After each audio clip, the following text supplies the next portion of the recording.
senior project presentation, the culmination of a lot of hard work from many different groups. We're Team 13. Our project is the unassisted automatic toothbrush.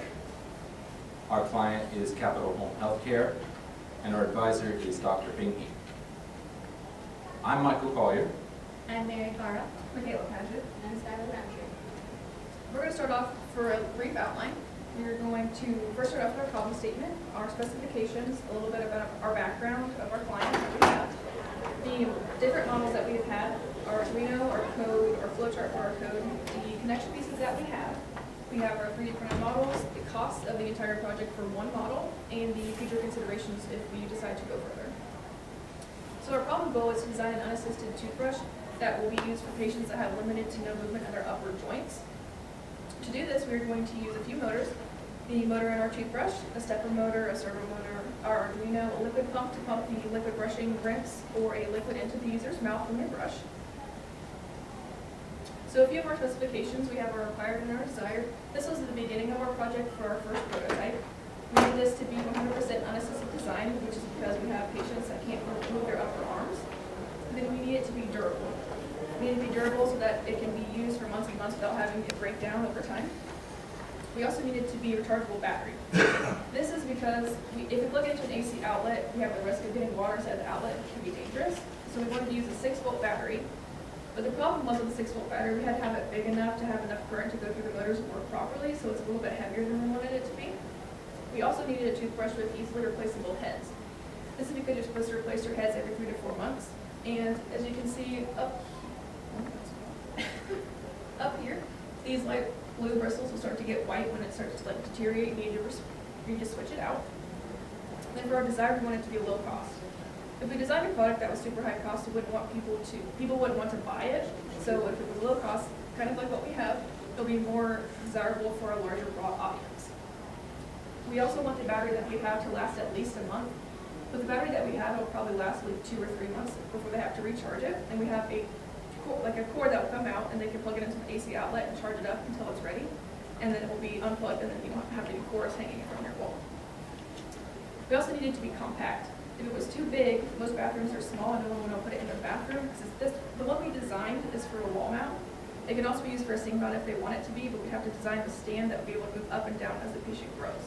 The wall mount allows you to move it up and down when the patient grows as tall as they need to be if they start off young. And we also need it to be aesthetically pleasing. If it looks bad, no one's going to really want to buy it. Therefore, we need it to look at least decent.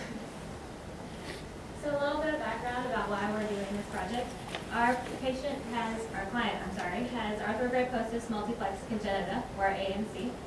It is a congenital disease that causes contractures in the body. Congenital meaning from birth, and contractures meaning hardening of the muscle and the tendons and the tissues around a certain joint.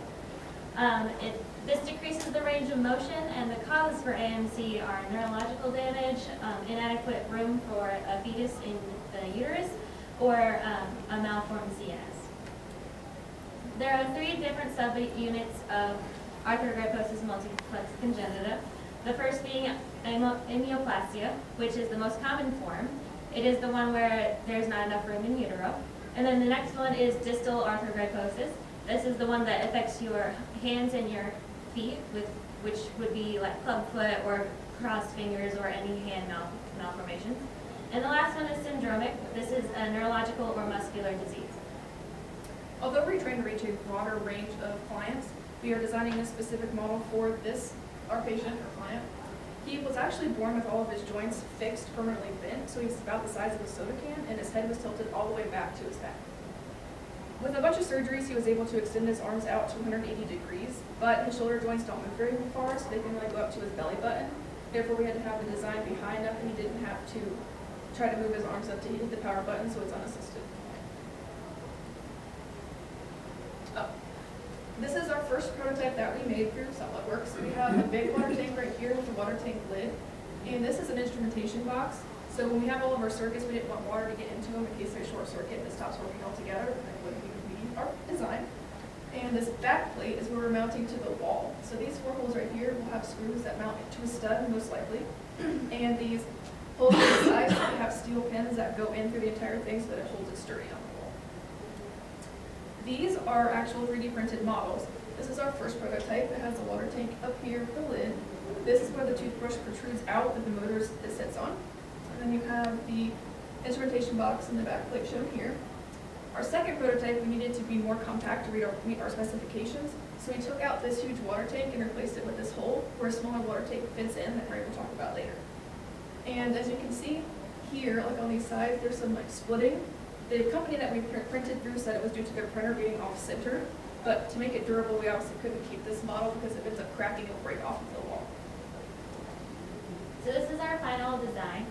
Everything that we did was through SolidWorks, and you can see that this is a different material. It is sheet metal, and then our back plate back here is plexiglass. And the only things that were 3D printed were the toothbrush casing that you see right here, and then a connection piece with a highlighted orange square, and then the stand, obviously, and the water tank. This is our final design. You can see here that there is a little there's a little divot that our servo motor sits in, and that's so that we can bring the entire apparatus down a little bit so that there's no hitting on any side of the stand. Back here, there is the water tank hole so that it can fit back there and nobody has to see it. It's aesthetically pleasing. And then in the back, you can see there are a couple holes right there. The bigger hole is for a on-off switch, like a master power switch to just turn it off or on. And then the smaller hole is for a rechargeable plug in. These are our support structures. You can see here, this is the connection piece. It connects our servo motor and our stepper motor so that it doesn't, so that it's less prone to breaking and is more sturdy whenever the user is using the toothbrush. And then you can see the faceplate here. Michaela made it with one of her NE friends. They rolled the sheet metal and they cut the hole out themselves. The water tank here is from the same company that printed the not usable stand.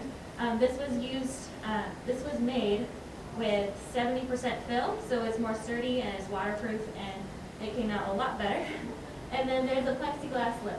There's 2 of them on our design, on the top and the bottom, so that when the user uses the toothbrush, there's no way that they can break anything or just malfunction any of the units. Okay, so on the screen you can see some of the motors we have used to implement our design. So the top left you can see just a regular DC motor, and that's actually in the toothbrush, and it'll allow for oscillation of the toothbrush head. We used a stepper motor to allow for the 360-degree rotation, and that kind of allowed us to get the upper teeth and the lower teeth. And then a standard servo 5 volts that moves the device from left and right so we can get both sides of the mouth. And then a pump, which is not really a motor, but sort of behaves like one, and we use that to bring water to their mouth, or a brush and rinse, which is kind of like a liquid toothpaste. And they can do that whenever they want with a foot pedal. So this is a big circuit diagram of all our circuits. You can see the Arduino in the middle here. So pins 2, 3, and 4 all control the toothbrush. They have different resistances, so we can sort of ramp up the toothbrush as it starts. We didn't want to scare our client as they don't have complete control over what's going on with the toothbrush. Pins 5 and 9 go to the servo motor. Now originally we had the servo motor connected to the motor shield, but it was prone to some jerkiness, and we didn't want that to disrupt the user using it, so we had to take that off, and pins 5 and 9 are pulse type modulation, which allowed us to control it a little bit better and set its home position. So then the stepper motor, we did do through the motor shield. It allowed the code to be pretty easy, and it was pretty steady that way. Pin 7 goes to a reed switch, and we would use the reed switch for resetting the stepper motor to home. Stepper motors don't behave like servos. They can't find their own position. They don't work on feedback. So we would like to implement that. It didn't quite happen, but that was in the design. Photocell resistor goes to an analog pin. We use it as a switch, and once the light is dark enough, once the user puts it on their mouth, it'll start the whole code sequence. This is a code flow chart we have. I'm just going to go through it really quickly, as Michael's going to go through a video for you. You just turn on the device, and this first couple things are just motors checking, making sure they're in the right place after the device was turned off, if it wasn't turned off in the wrong spot. And then once that's okay, it'll go ahead and start reading the light sensor to see if the user has their mouth on it. And then if they do have their mouth on it, then it's going to go through its whole steps to brush the teeth. And then it's going to return the motors back to home and kind of have a delay to wait and see if the user wants to use it again or take their mouth off and not use it again. So this is a demo code. Oh, I'm sorry, I don't have any video playing. This is the demo code. It's a bit shorter than the real thing.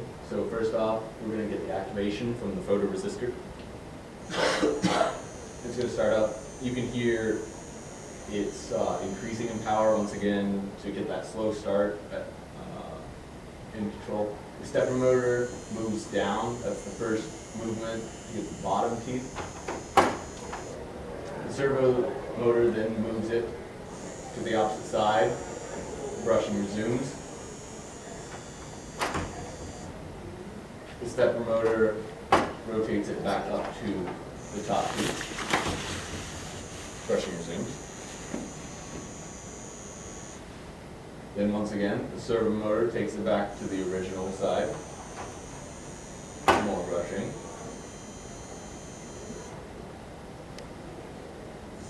Then the stepper motor takes it down to a halfway position to get the outside parts of both the top and the bottom teeth.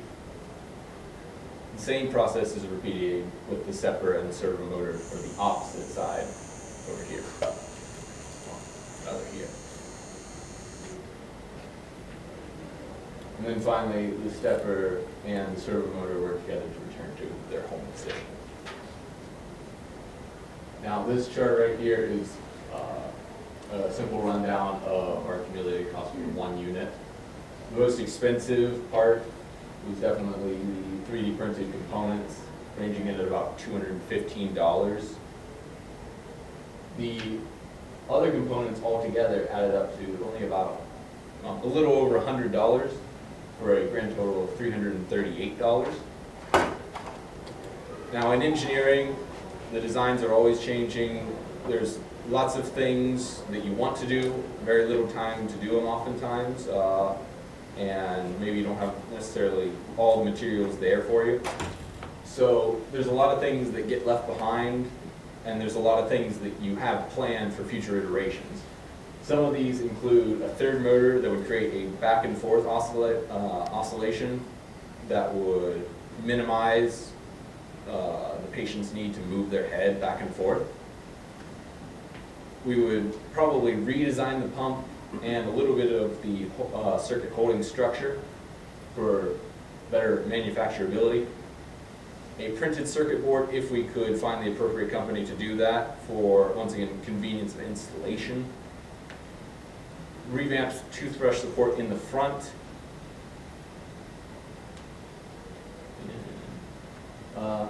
That pretty much concludes our presentation. We have a lot of people that we have to thank for making this possible, and thank you all for listening.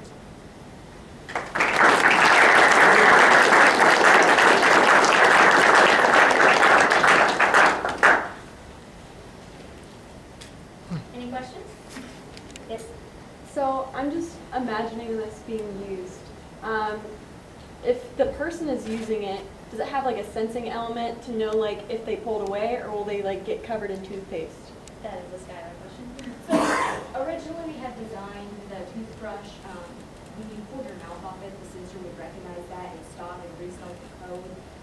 Due to time constraints, that didn't get exactly implemented. It would start to where we had some like, sometimes it worked, sometimes it didn't, so we decided to just go ahead and get it started, start the sequence, but that is definitely something we would like to consider as restarting it. Any other questions? Yes. So is the range of the toothbrush, can that be adjusted for different age groups? Because it seems like you guys designed it for a pediatric patient. Would you be able to adjust? Yes, it could. Now, as for manual adjustment, like by a user, that would require probably a little bit more knowledge. Like we would have to give them like an interface in the Arduino program where they would have to install the program, and then we would give them like a simplified readout where it'd be like change this number, and this number to change all the settings of the code to shrink or increase the range of motion. But like as for us designing for each individual client, yeah, it's very simple for us to just change each of the number of steps that each motor takes. rationality for using 3D printing? Is it just you wanted to try it out? Was the dollar a consideration? Would you have reduced the cost of this device by choosing from other manufacturing options? We probably could have. We wanted to have the specific things in the specific spots, like the holes and the spot for the servo motor. So we just wanted to make it simple and easy and just give somebody our design and then they would print it for us. It was more of a ease of being able to use it than manufacturing it ourselves.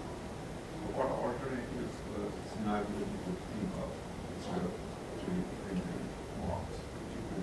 Personally, there would be just straight up metalworking or plastic working all on our own, like bending the metal with a blowtorch, kind of stuff like that, or you know, with presses and rollers.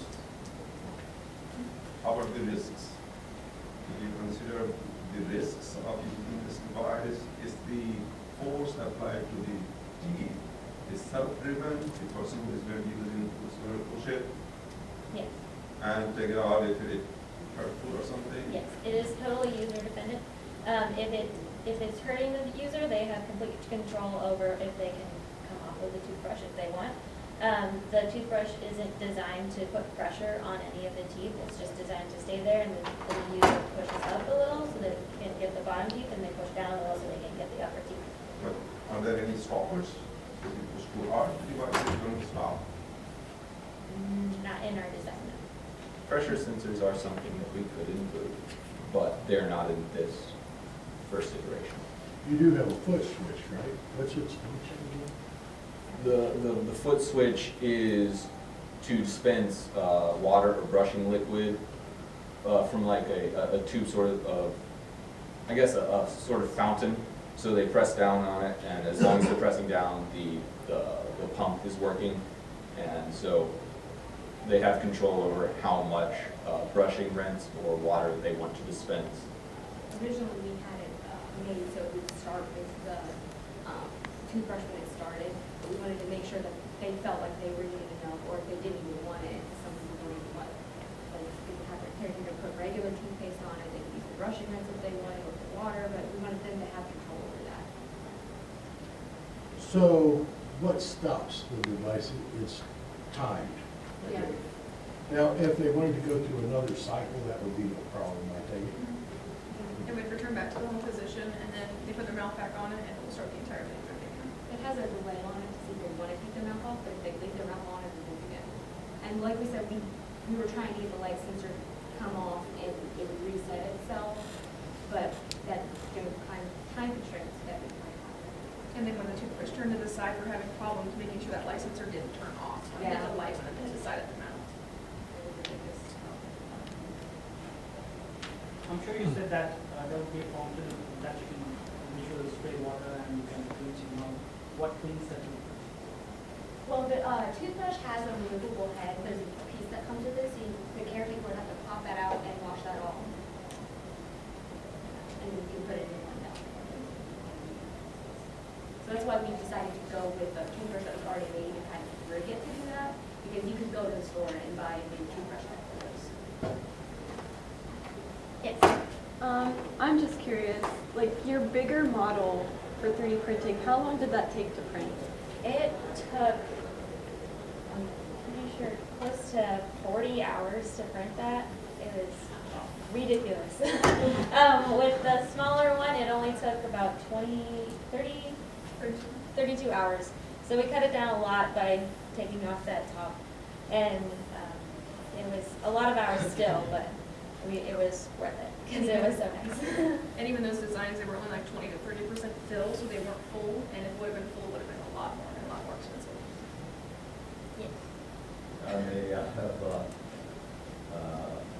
question. Through this whole project, what is the most challenging out of that? Challenging part of the project or Yes, whole project.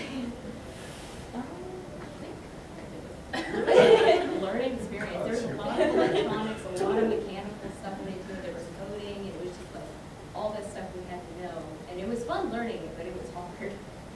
There wasn't something to like base it off of either. We didn't find anything that was like this that we're doing. So So we had to take a bunch of different pieces of different projects, try to put them together into one that did what we wanted to do. And you consider that since there are no such dedicated device in the marketplace, coming up with something of completely new in itself is a big challenge. And then designing each and individual components, putting them all together, making sure that they assemble, rather than at the end you figure out where this thing goes and you are not going to find the place for it. So those are the challenges. Are there dedicated in the market? That We didn't somebody find else- anything for brushing teeth. We found some for feeding like the OB, I know that's a here in Dayton.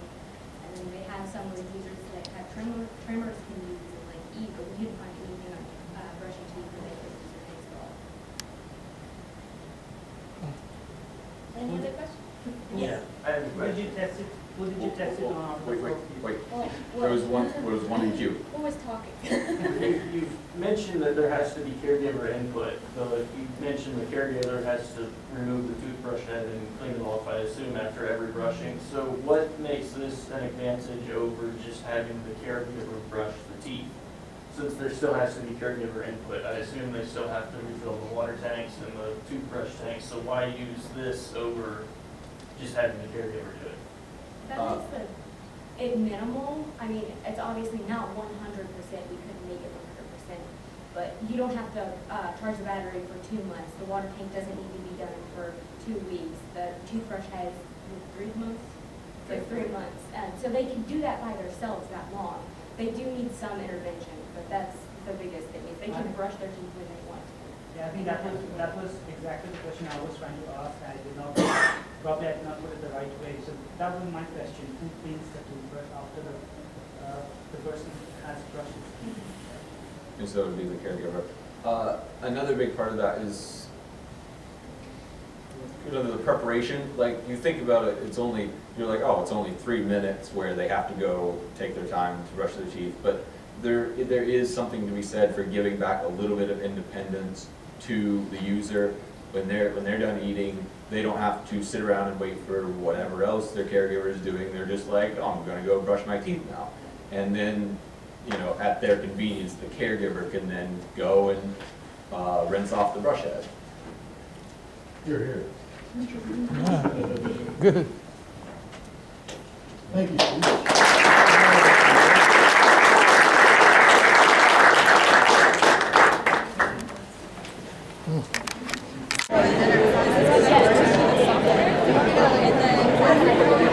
What's nice, really got a lot of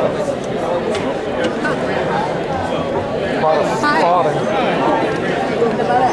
Down on the end on the right. Yeah, Michael's right over there. What happened to McDonald's?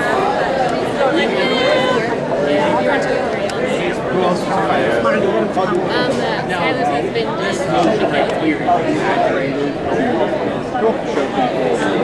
That's what mine was. He actually mentioned it.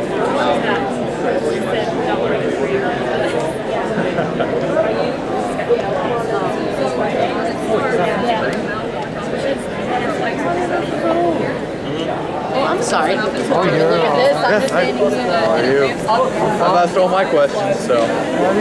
Trying to brush my teeth without a hand, right? Yeah, hey, it's for anybody as far as I know. Really? Start putting them on the market, you just stand there the whole time. Pretty fantastic. Did you design this? Yes, we did. I did all the 3D printing and design of it. So. Got it all together, huh? Yeah, miraculously. Yeah. It's working. Right? It's so fantastic. And perhaps a third motor overall that actually creates a back and forth motion as well. What kind of analysis of alternatives did you guys do for your project? Like alternative solutions that you might have considered? Probably get back.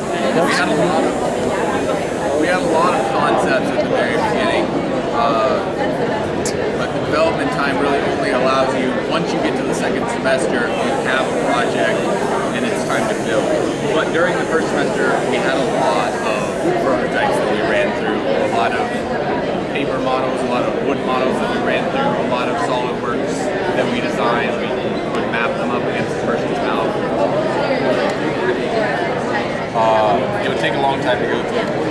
specifics, I would have to pull out like our senior designer. I just wanted to get an idea for your thought process in coming up with this design. Yeah. Well, you're not gonna get nothing out of that. Oh shoot, like, I didn't think about that, like we won't have. I'm just taking the video, that's Michael's team.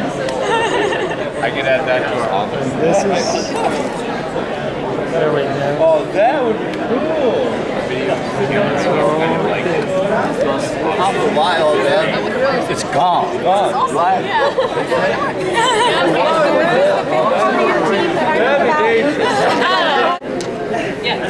Right or what?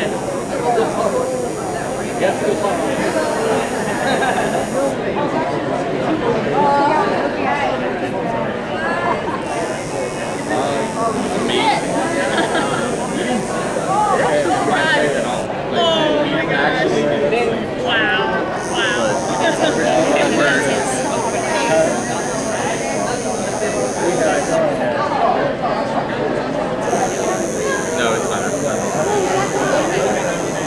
It's a walk. It's also, well, why don't you read it? There it is. That was a long time. That's my second favorite. It's really amazing, you guys. It's weird though, because some people, you know, they walk by and they like evaluate it, and like this is a year of using this part. But it's just this little thing that turns and moves and makes a noise. They can't get that. Not their fault.